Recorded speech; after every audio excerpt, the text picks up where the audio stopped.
High বন্ধুরা, অনুপম চক্রবর্তীর YouTube চ্যানেলে তোমাদের সকলকে স্বাগতম। তো তোমরা বন্ধুরা দেখতে পাচ্ছ, আজকে আমি সিজেন্টা কোম্পানির একতারা নিয়ে আলোচনা করব।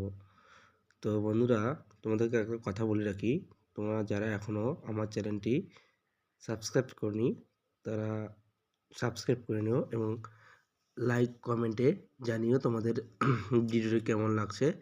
তাহলে আমি আরও উৎসাহ পাবো এবং তোমাদের আরও সুন্দর সুন্দর ভিডিওগুলি দিতে থাকবো। তো বন্ধুরা, এখন আমরা শুরু করি যে আজকে সিজেন্টা কোম্পানির একতারা কি কাজ করবে, এর টেকনিক্যাল নেম কি, কোন পোকা দমন করবে এবং কি পরিমাণে এটা ব্যবহার করব। তো সিজেন্টা কোম্পানির একতারা টেকনিক্যাল নেম কি আছে আমরা প্রথমে জেনে নিই। থাইমক্সিয়াম 25% এটি আছে। তো এটা দেখতে পাচ্ছ বন্ধুরা তোমরা, 5 গ্রাম একটি প্যাকেট।